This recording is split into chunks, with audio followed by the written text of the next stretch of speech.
Welcome to the How Humans Work podcast. I am your host, Jef Szi, Jeffrey Salaji. So glad to have you here with us today. Season 2 is afoot, and we are starting another journey into human nature. This time we're looking at the role passages play in the lives of my guests, the initiations, the transformations, the accidental, the intentful. Hold tight and listen in because we are about to journey into another incredible and beautiful series of conversations.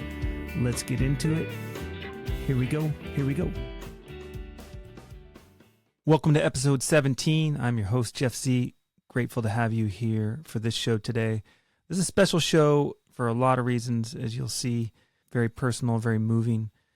My guest is Tara Coyote, and I wanted to give you a heads up about the show and also say thank you to Tara for coming on the show. It's really amazing to have our conversation, Tara. Thank you. But there are some sound issues a little bit for the first couple minutes. There's a beautiful little rainstorm that kind of tweaks the mic sounds a little bit. And then you'll hear some cats and some roosters and some other, tropical island wildlife happening in the background. Nonetheless, the show is amazing. It takes about 2 minutes for her audio to settle in after the rainstorm. Hang in there. This show is worth it. Thanks for being on board. Enjoy. Tara Coyote, welcome to the How Humans Work podcast. I'm really glad to have you with us today on the show. Thank you so much. It's an incredible honor to be here. It is an honor to have you here, and I'm really honored for you to bring your story as we focus on passages and the passages we all go through in our lives. You have recounted a really huge passage in your life that's been going on for about 6 years, and you just published your story in a book called Grace, Grit, and Gratitude. And I took the week and I devoured it. I was really moved and touched and heart opened and sometimes sad and feeling the pains of life. But I want to celebrate that with you today a little bit and just share with us a little bit what it's been like to write a book and to put your story out in such a big way. Yes. So I just published a book, like you said, Grace, Grit, and Gratitude, in August of 2021. I started writing when my best friend, Deb Smith, who lived in Marin, actually died from leukemia. I was so stricken with deep grief because she was my best friend of 19 years. And then a year after Deb died, I was diagnosed with stage 3 breast cancer, which was just a total shock because my friends call me the healthiest person they know. And so I decided to do a natural route of healing cancer for about 2.5 years. I did really, really well. And just to go back to the writing piece, I continued to write. I shared my journey publicly through videos, through my blog, Facebook page. I created called Cancer Warrioress, through Instagram. And it was very cathartic for me to write and share my experience. It helped disperse the intensity around it. And as I shared, I found that other cancer thrivers and journeyers were drawn to me. So I just started creating a very strong community around cancer. Time went on. I ran an equine facilitated learning facility in Northern California, in Nevada City, called One Horse Sanctuary, where I did equine coaching with people, workshops, grief rituals with horses, and private sessions. It was very powerful. And I was still going through cancer. I was just doing all natural. I had a lot of trauma around my best friend's death because she went the traditional route. So I ended up spending months and months and months with her at the hospital. So due to the trauma around her death, I had chosen a natural route of treatment. And then a very hard circumstance happened about 3 years ago where a neighbor turned me into the planning department. And it's a long story I won't go into. It's in my book. You can read it if you like. And I had to sell my ranch. And it was devastating because I worked so hard to create my business. I had to give up 2 horses, and it was very stressful for about 9 months. During that time, the cancer spread to be throughout my body. It went into my lungs, my liver, my spine, my hip, and my adrenal glands. and I was starting to suffer from the effects of cancer. It was starting to profoundly affect my health. And I decided to move back home during this time to Kauai, Hawaii, where my father is from, where I had lived several times in my life. We have an off-the-grid yurt, very beautiful on family property that my dad's from Hawaii, so it's been in our family for over 100 years. It's a very special place. When I moved back home in the winter of 2019, I was not doing well. I had so much cancer in my lungs. I could not talk. I could not hold a conversation. I was coughing all the time. I had to sleep sitting up for 2 months because I would gag in my sleep. I was walking with a cane because my left hip was breaking. And basically, I was told, Tara, you're going to die. And I knew I was going to die. I was referred to hospice. I saw my life force weaning away. And I was given the choice of, okay, well, you can try chemotherapy or not, basically. So I had to face my fear of doing chemotherapy. And I had to really look into my strength and my fear and decide what I wanted. And my son was 26 at the time, and I decided I really want to be here for my son. I had so many friends who had died young, like me, because they were adhering to a natural path of healing cancer. And so I ended up doing 9 months of chemotherapy. And that time I broke my left hip, and I had to have double hip surgery, had to learn to walk again. It was very traumatic. And basically, I came out of the experience in February of 2020 with amazing results. All the cancer shrunk in my body. My blood tests were clear. Ever since then, my blood tests have been clear. The cancer continues to shrink. The tumors continue to shrink. And it's just a miracle I'm alive. So just come back around to your question about the book. In March of 2020, I was planning to do a documentary featuring cancer thrivers who were defeating the odds with stage 4 cancer. And then COVID hit, which meant nobody could travel. And I live on a tiny island in the middle of the ocean, in the middle of the Pacific. So I decided to put all this energy I had after having such great scans and finishing treatment into a book. So I basically, took 6 years of my writing and spent about 15 months working on it every single day to put it into my memoir. It was a lot of hard work. If I had known how much work it would have taken, I don't know if I would have done it, but I'm so grateful I did. It was such a rewarding and healing experience to write the book. I had to go through a lot of the trauma around Deb's death and my own treatment, but it's been very profound to share my story and just a wonderful experience on so many levels. Yeah, it is really profound in so many ways. You know, I found myself intrigued by so much. I was taking all sorts of notes knowing that we were going to have a conversation, but I wanted to start today by having you share the story of Inanna, because I found that old myth was very evocative and helpful to give dimension, you know, that inner dimension that's hard to see or hard to say, but somehow that story seemed to strike the heart of what going through stage 4 cancer can be like. And so I was wondering if we could start by you sharing the story of Inanna. Sure, I'm very happy to. Yes, so the story of Inanna, it's basically the oldest creation story we have. It came from Mesopotamia 5,000 years ago. It's basically the story of Queen Inanna, who travels down into the underworld. There's lots of versions of it. It's written out on these very old stone tablets. So there's a few different versions, but the version I told in my story is that she has to go down into the underworld. She's basically going down to challenge her sister who lives down there. And as she goes down into the underworld, she passes through 7 gates. And so when she's starting on this journey, she has all her beautiful regalia, a breastplate, a crown, her jewelry, you know, ornated like a goddess queen. And as she goes down through each gate, she has to give up something she loves. So the first gate, she gives up her breastplate. Second gate, her jewelry, whatever it may be. And so this story is very metaphorical for somebody on a cancer journey, because for those of us on a cancer journey, there is so much sacrifice. You know, many of us, if we go through cancer treatment, we lose our hair, which I did, which was very hard for me. I had really long hair to the middle of my back, and so I was bald for a while.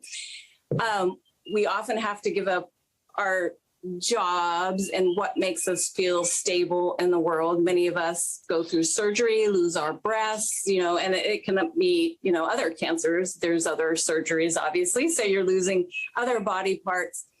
But it's basically very metaphorical for having to give up what you are comfortable with in order to be born again. So Inanna travels down through these 7 gates. By the time she arrives down at the bottom, she's stripped naked. There's nothing left to her, basically. And her sister ends up killing her and hanging her on a hook. So it's very brutal. Yeah, that particular part of the story is very brutal. And I think that if I remember correctly in your book, it's something about her body turning into green meat or something, just kind of rotting. Yes. Pretty rough. Yes. It's pretty gross. Pretty raw biology there. Yeah. Exactly. But she's not stuck there, right? Because she set something up to help her out should she get in trouble or something. She let spirit beings know what was going on. And so they knew she was down there. So there's different versions of who came to help, but basically she was helped out of the underworld and she rose back up again. And as she came up through the 7 gates, she regained everything she gave up. So it's a very brilliant metaphorical story to death and rebirth, which is so applicable for a cancer journey because it is like death and rebirth. And the reason why I wanted to put this in my story is because there's so much struggle when someone's diagnosed with cancer or a serious health diagnosis. You know, it doesn't have to necessarily be cancer. Or if we go through challenges, the story is so metaphorical to any sort of challenge where you have to die in order to be reborn. And so the more we can release into the struggle and just let go, the more we can just celebrate whatever new path or life we are embracing. So it's a lot like the phoenix rising from the flame. So a dear friend mentioned this to me when I was starting to do my documentary / book. And I just grabbed onto that story and thought it was just so perfect. Is there a particular part of Inanna's story that you relate with most, particularly in the descent? Because I think, you know, part of what you lay out in your book, and I think part of what would be great to hear for people listening to the show is, who were you before the descent into the underworld, right? Like a little bit, what was your life like? What was going on for you? And then what were these stages of things that kind of brought you down to that very raw place that you eventually arrived at?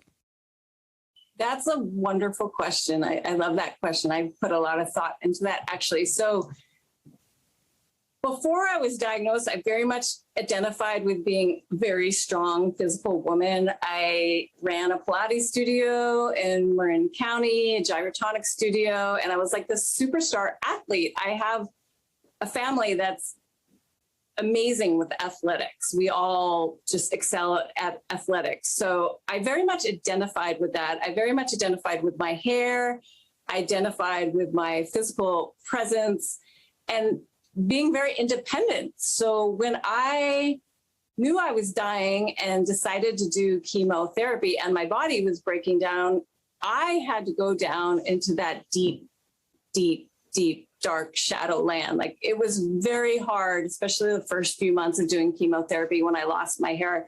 I had to face my shadows, unresolved emotions, toxic relationships.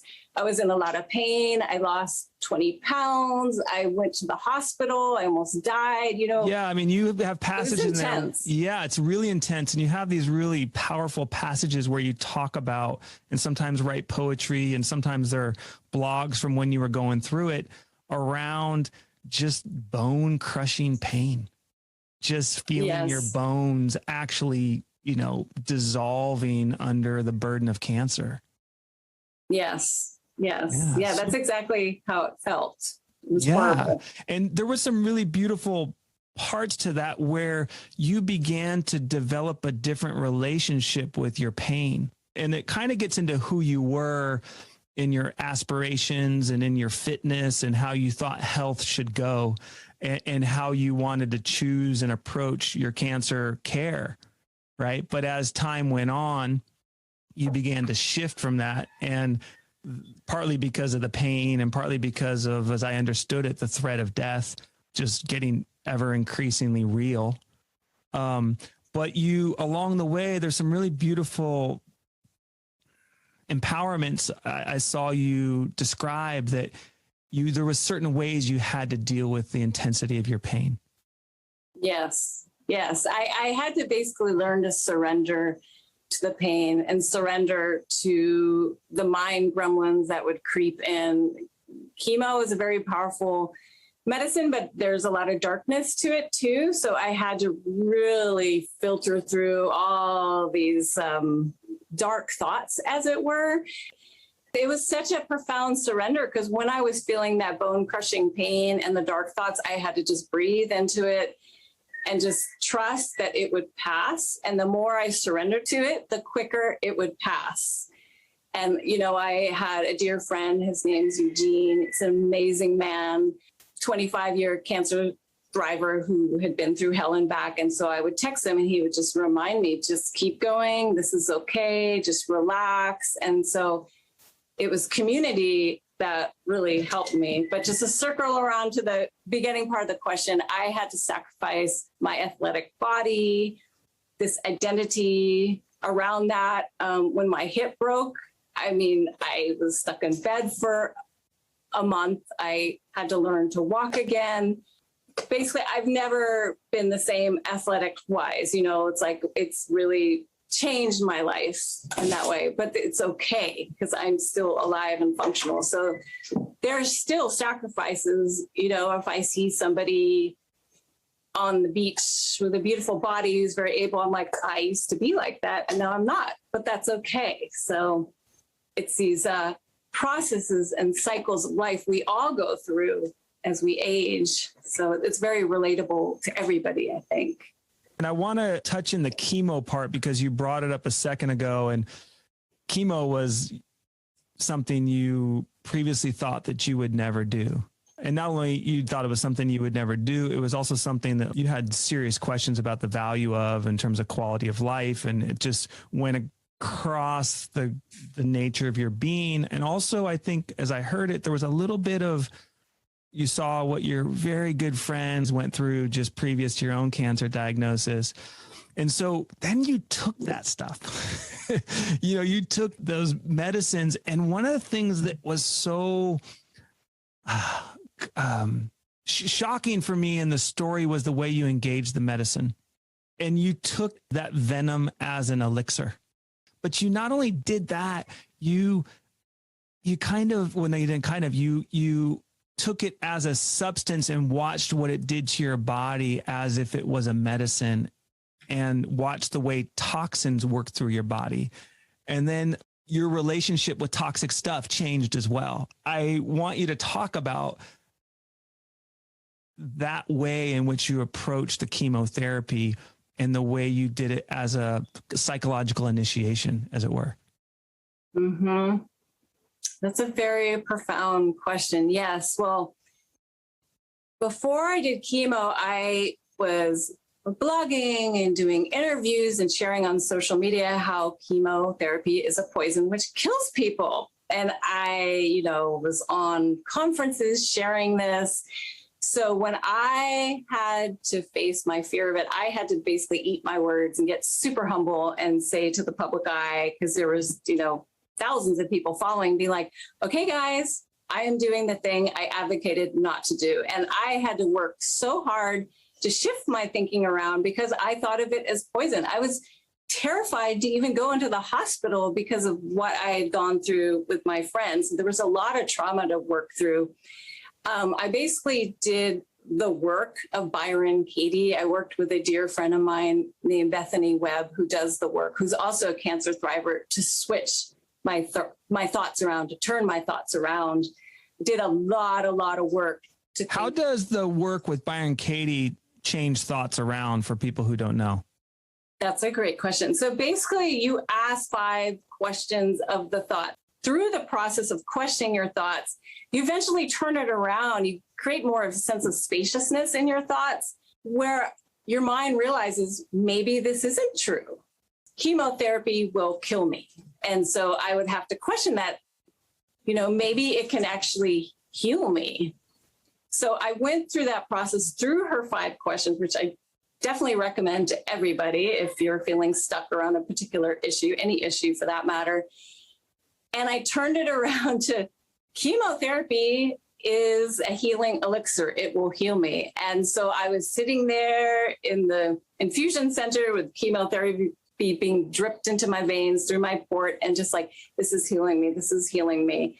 So I had to really imagine that, which I believe the thought process of seeing that actually made a difference, because I came to a place of realizing, if I'm scared of this drug, if I think it's going to kill me, it probably will kill me. And I'll be taking that fear into my body with the medicine. So I really had to come to peace with it.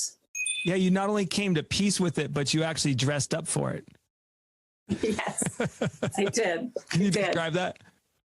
Yeah, I have a chapter in my book where I talk about I dressed like a goddess when I went to get my infusions, because if you go into an infusion center, cancer center, it's a bit dreary. I was very fortunate to do it in Kauai, Hawaii, there's a lot of aloha spirit. I was grateful to be able to do treatment there, but it's an intense place.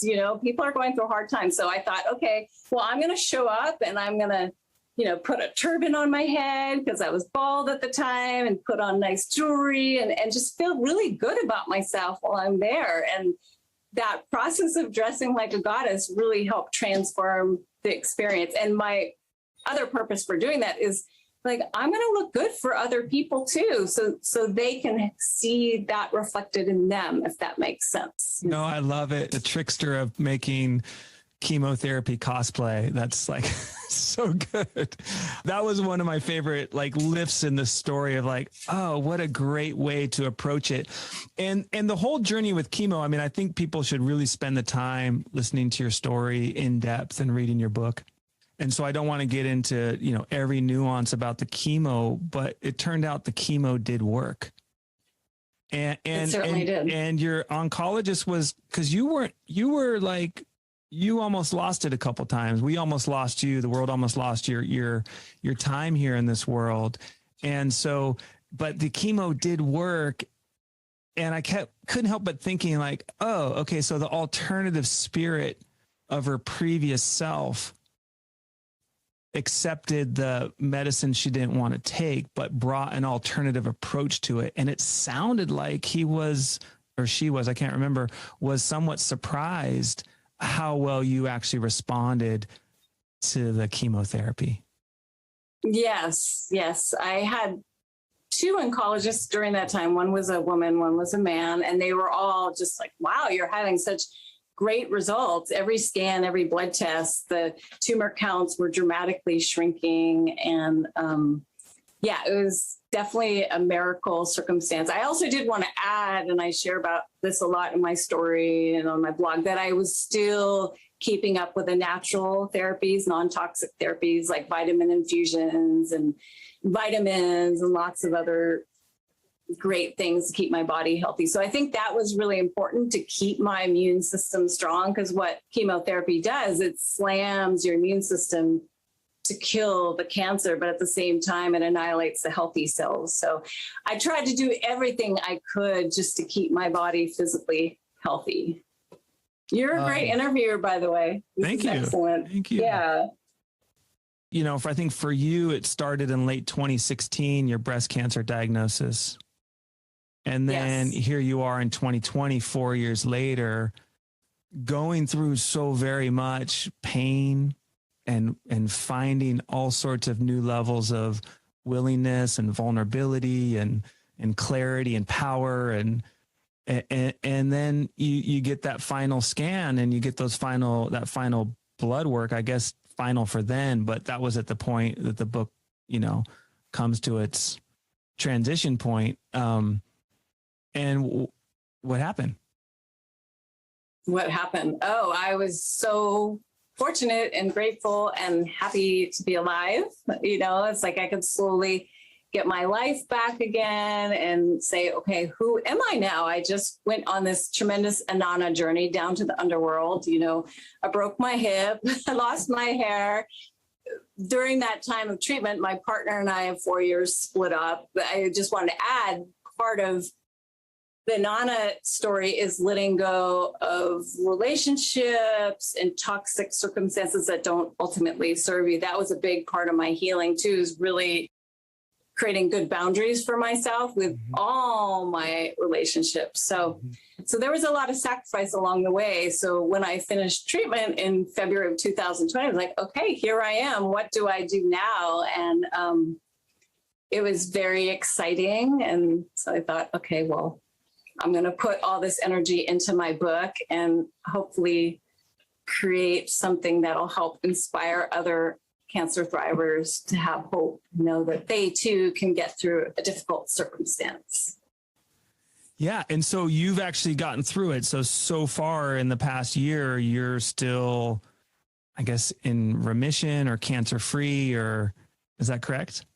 I still have cancer in my body.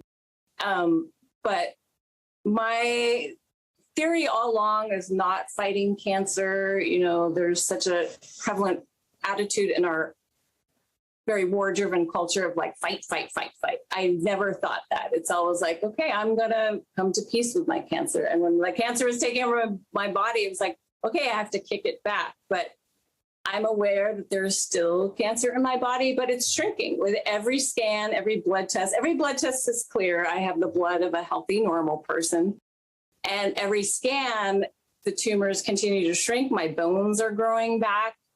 It's very, very incredible. I get monthly shots once a month that knock me out for a few days. And I continue on with my natural healing routine. But yeah, I'm considered in remission. And I honestly don't give it a lot of thought. It's very hard when you're walking with a serious cancer diagnosis to not let it overwhelm you, because there's a reality where I know my prognosis is not that great. I could be dead in a year or two, but I don't feed that way of thinking. I don't feed the fear. My way of thinking is, I'm alive, I'm healthy, I'm doing great, and let's live for today. So I feel like that's a big part of staying healthy, is keeping that healing trajectory going rather than feeding the gloom and doom of the reality of like, oh my God, I might not have much time left. If that makes sense. No, it does. It makes a lot of sense. And it ties into this thing you write about and the thing we talked about a little bit before the show around the importance of the balance between the parasympathetic and sympathetic nervous system. And I think also you write somewhere about not having a cancer story mindset. Can you expand on those a little bit to kind of include the listeners and where you're coming from with that? I would love to. So when I was first diagnosed with cancer 5 years ago, Martin Tickle, DJ Dragonfly, who's from the Marin area, you might know him, he told me, I reached out to him, but the best advice I got was from him. He said, Tara, don't make this your story, which it's so easy if we're going through any health circumstance, whether it's Lyme or arthritis, to make it our story, to make it about us. So if I made it my story, it would be about, oh my gosh, I have stage 4 cancer, and I would live my life like that. And it would keep me from really expansively enjoying my life. So my goal when he told me that was like, okay, this is what I'm going through, but it is not my story. It is a part of me, but it's not who I am, and so every single day I strive to live that way. Sometimes it's a little more challenging than others. And yes, about the sympathetic nervous system, this is something I really dove into deeply when I moved back home to Hawaii, which was 2.5 years ago. The body needs to be in a parasympathetic state to heal. And what that means is basically in a state of rest and relaxation. The sympathetic state is about fight, flight, or freeze, which is something our culture teaches us to do, to be in a constant state of fear. And I also just want to put in here, because I love saying this, fear is false evidence appearing real.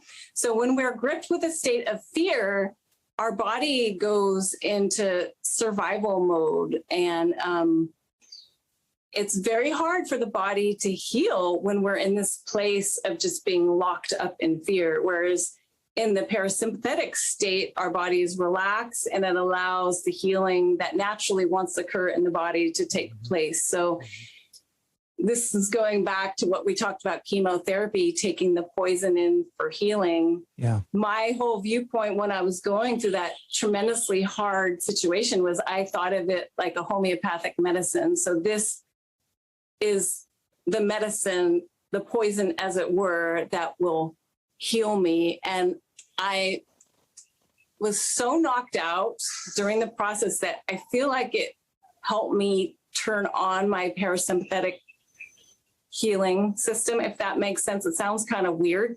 It's a powerful process of healing, and I feel like I strive to continue to do that. Just some of my own personal story, what's happening now is my mom's health is not that great. I was just spent almost 3 weeks in California. It was very stressful, and I could feel myself when I was there getting to be an intense place of stress. And I just recently got back home and I feel my body starting to relax, but it was a bit of a red flag of, Tara, you need to take care of yourself. If you continue to be in this place of stress, your health is going to go downhill. So it's a daily process for me. It's not like I'm in remission and all's good. It's conscious habit every day of what can I choose to keep me in this healthy place? Yeah. Who am I going to be around? You know, how am I going to have my relationships? What am I going to do today? Yeah, no, it's a high level of accountability, and it gets into, I think, a little bit of, you write about this is, you know, the power of mind to create, you know, sympathetic or parasympathetic conditions. And I saw in certain passages in your book, certain adversities would come out. I mean, it's not like life stopped because you had a stage 3, stage 4 cancer diagnosis.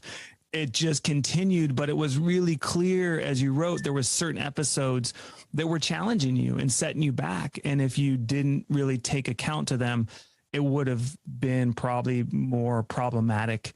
And the beauty was watching those revelations and watching and I think you said this at some point, that I think you actually wrote, before Deb was diagnosed, you saw yourself as an innocent woman who had no idea how precious life was. And then, you know, you write these things, or cancer is my guru, or cancer is my teacher, or it's not my enemy, or I'm not going to get into this fight or flight survival consciousness around it. And yet, and find this other relationship that started to bear all these different kinds of fruits, you know. And I would love to hear you talk about the blessings of, you know, the graces and the gratitudes out of this hardship. That's a profound question. So give me a moment to just sink into that. Okay, thank you. So my theory when going through a difficult circumstance, and I've had so many of them since Deb was diagnosed, was that every challenging circumstance is here to grow me. And anytime a hard circumstance happened, you can read about in my book, I was like, okay, I can either sink or swim. So I can take the circumstance of, say, the hardest part of my journey was by far when I broke my hip. I was in bed. My partner and I of 4 years broke up 2 weeks after I broke my hip. My cousin was taking care of me. I was reliant on everybody for everything, which was so hard as an independent, stubborn woman. And it was almost humorous, all the crazy stuff that was happening. I had to move out of my yurt because there was a mold infestation. I mean, this is all at the same time. I was still doing chemo, and I thought, this is almost hilariously funny. This is so horrible. And so I had to really tap into, okay, so what is the gift? What is the gift? And a dear friend named Richard reminded me of the work of Joe Dispenza and his amazing healing story. And I had to really rise up to the occasion to be like, okay, I am I am bigger than this. Yes, this is horrible. Yes, I am in so much pain because I just had a double hip surgery. But there's a gift here. And again, it was pretty much at the lowest part of the Anana journey there, where, I was pretty much naked in bed, bones broken, literally. So it was a profound opportunity to drop into the grace and gratitude, and certainly lots of grit in the circumstance, where I had to just really hone my strength and find this deep, deep, deep, deep well of courage and strength to know I could get through it. Like I could rise above. Yes, my partner and I had just split up. All of this had happened, but I could get through it. And then I did. So there's something very powerful about being so knocked down to the ground where you have to get up again, where you know that things that bothered you before really didn't matter. And you mentioned this too, like I had this life, the start of my book is where I'm living in Marin with my Pilates studio, which looked like a perfect life with my beautiful musician husband and my son and my stepkids. And I think back to that time, like, man, I so didn't appreciate what I had. I was complaining about little things. So I'm so grateful for this experience because it's really made me drop into the sense of how incredible life is and what a gift it is. And, even if I only live a few more years, I'm so happy now compared to how I was, say, 10 years ago. So hope that answers your question. No, it does. It really does. It's rather amazing. And so when you were at that lowest point in the underworld, what was the main teaching or teachings you felt that turned the corner? Was it just what you said, the competency of, even in the most dire, hardest knockdown situations, I can do this? Because I had this time times where I was reading your work and I thought, part of this is spiritual development, but part of this is ego development too. And I mean that in the best way of like, my life is precious. Your life is precious. It matters. My boundaries matter. Toxic situations matter. My no's, my yeses, my energy, my care, my giving, my being a leader, on the Facebook group on cancer and how much energy I give or don't give. And so I was just loving all the ways in which you were developing. And I was also finding myself deeply curious around, at the bottom of the underworld, like what was it that helped you begin to turn? Yeah. I believe to answer that, it would be the power of the mind. Because when I was in bed, I couldn't walk. Like I said, my dear friend Richard reminded me of Joe Dispenza and the power of the mind to heal. If you don't know his story, it's basically he had broken his spine in many places. He was told he'd never walk again, and he stayed in bed for period of time, many, many months, and he basically healed his spine. He was a miracle case. And so I remembered that story and I thought, okay, well, I can have a miracle story too. Like, why should I limit myself to a small way of being, so to speak? So it was really tapping into the infinite potential of healing, which all of us humans have.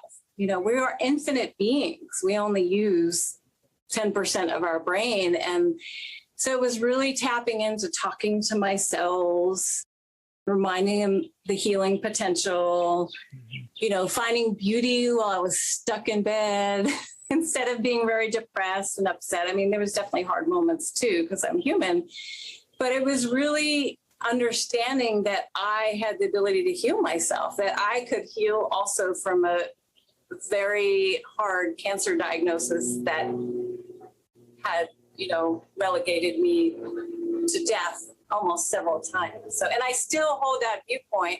I see myself as healing. I see myself as healed. I don't see myself as a stage 4 cancer diagnosis. Yeah. I live with it every day, but I don't identify with it. I don't identify with that story, as we talked about before.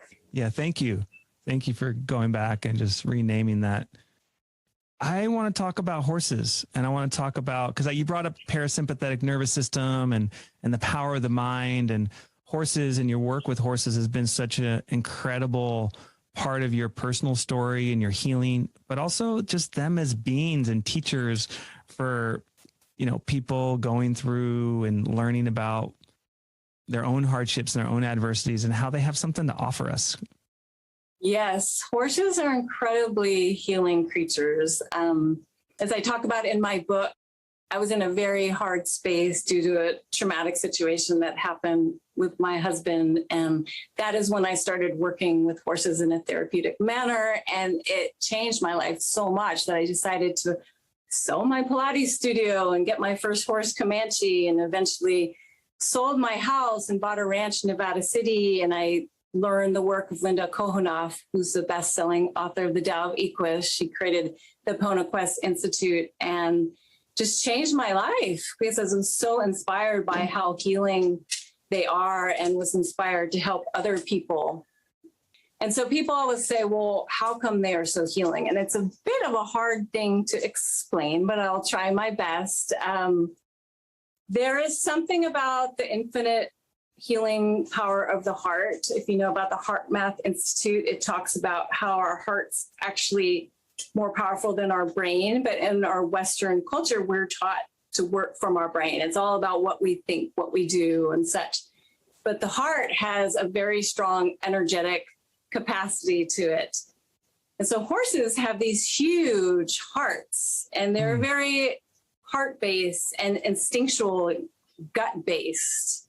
Whereas us humans, we're so in our minds. So there's a very calming effect when somebody is around a horse. And I would see it time after time when I do my work at my retreat center, where people would just drop into their bodies and stop ignoring whatever sensations they might be ignoring in their bodies, like say a sore shoulder, whatever it may be, and tune into a deeper level of awareness and healing. And repressed emotions like anger or frustration or grief would come up from being around the horses.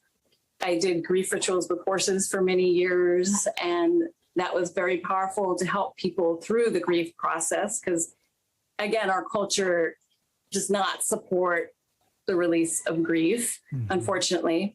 What is a horse grief ritual for us who've never done a horse grief ritual? What happens there?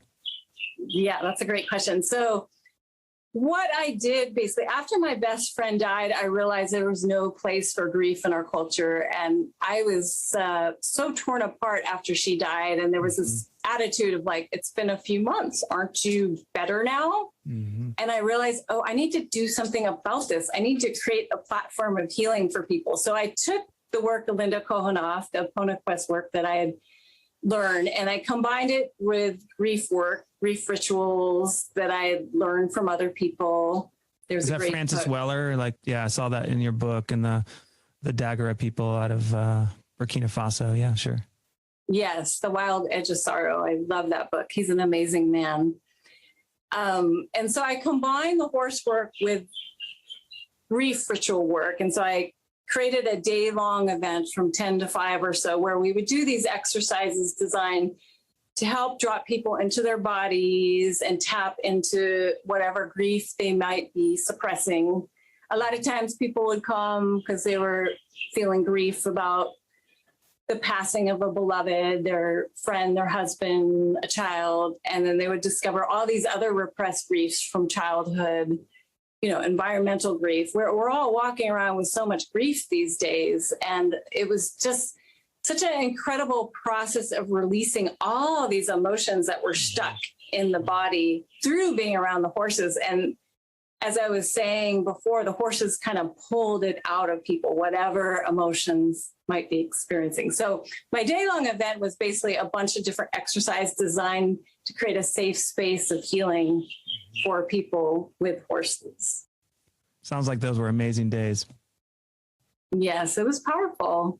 It was very healing for me too, just because there's a sense when you're going through a loss, you feel very alone and isolated, and you can't relate to people in the same way anymore. My mother is not doing well health-wise, and I'm feeling this huge grief within me, and this is getting vulnerable with you. But there's a part of me that wants to isolate and feels separate from people. But the reality is we're all going through grief on so many different levels. And so the more we can connect in community with others, the more we can know we aren't alone.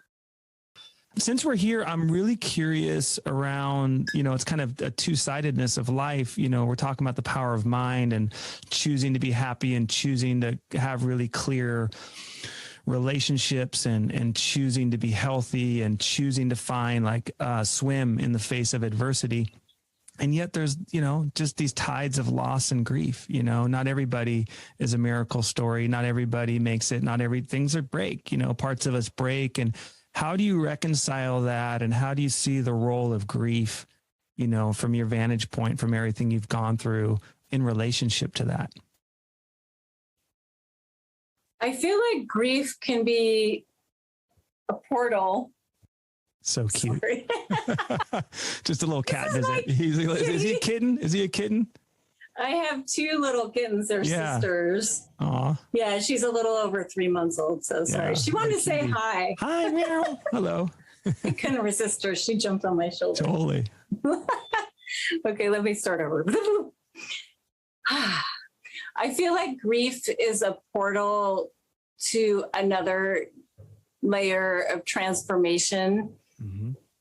Linda Kohanoff, this is some of the PonoQuest work that I teach. Every emotion has a meaning behind it. And so the meaning behind grief is there's been a loss or a death that wasn't your choice. It's something that's out of control. Whereas sadness, it's very similar to grief, but with sadness, there is a choice. You are choosing to leave a job or relationship or move. With grief, you have no choice. Your home is destroyed by a fire. Your partner leaves you, cancer hits, whatever it may be. So the transformation of grief is to really drop into that. And again, like I spoke before, to surrender into it and just accept it and embrace the sensations and the emotions and allow yourself to release it, through being in community, through doing a grief ritual, through commemorating your beloved, through creating an altar,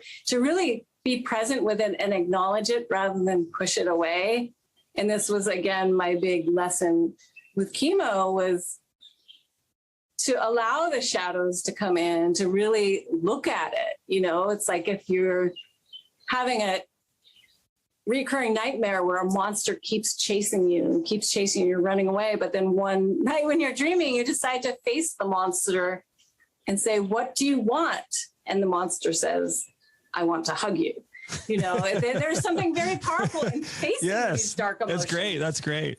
Yeah, I love that. I mean, there's so many parables that come with that. I think about a great passage of William Blake where some religious figure is telling him to be afraid of this moon and this hillside and this river, and there's spiders everywhere. But as soon as the fear of the religious figure goes away, he just finds this beautiful moonlit hillside in a state of equanimity.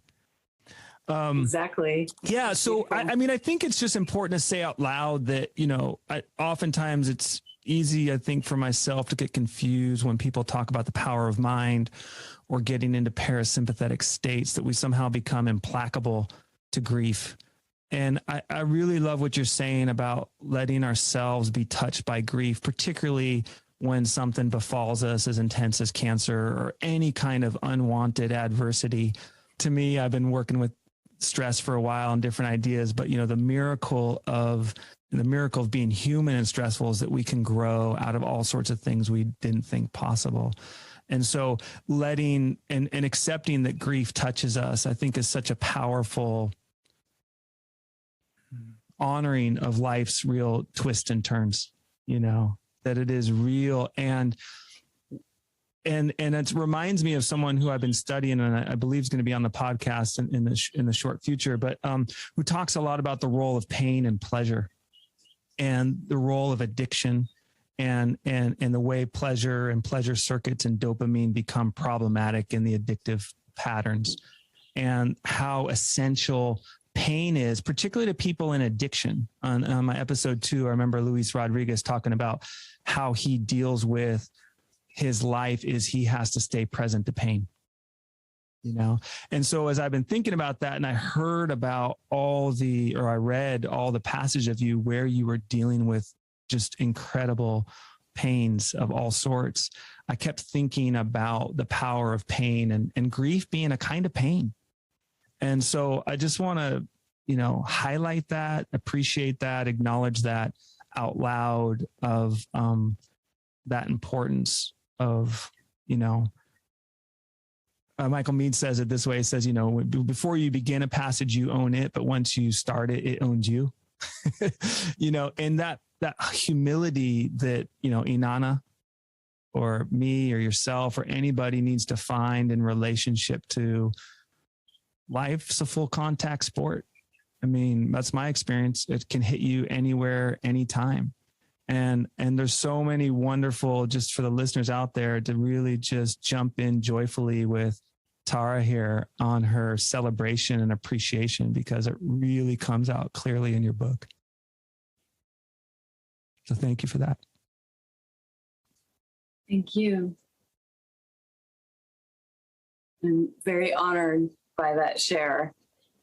There's a great quote, and I'm not going to get it right. I'll just try to explain it, but we're most alive on the threshold of grief. It's like we really tune in to what life means and what love means, and to feel grief about somebody who has died or something you've lost is just an expression of how much you love. So it's almost like when we're so in that depth of experience, in the depths of Inanna's realm, we're most alive.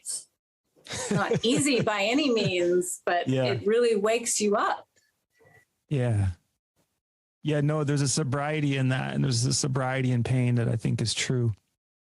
And, honor your courage and doing that. I was reading this, I'm like, I don't know what I could do if I was, if I was in your shoes. I just don't know. And I was moved by the continual courage and facing up to, the specter of death and all the ways that it showed up for you at such a young age. So thank you. Thank you for being you. And I just have to say this. I think you might have miswrote one line a little bit. And I'm sorry to be this way, but you said that you didn't realize that life was precious. And I kind of feel like part of your growth and the beauty of what you learned through all this was that you actually meant to say, if I can be so bold, is that you realize that your life is precious. Yes. It is generally, but it's a very specific kind of fucking condition. You know what I mean?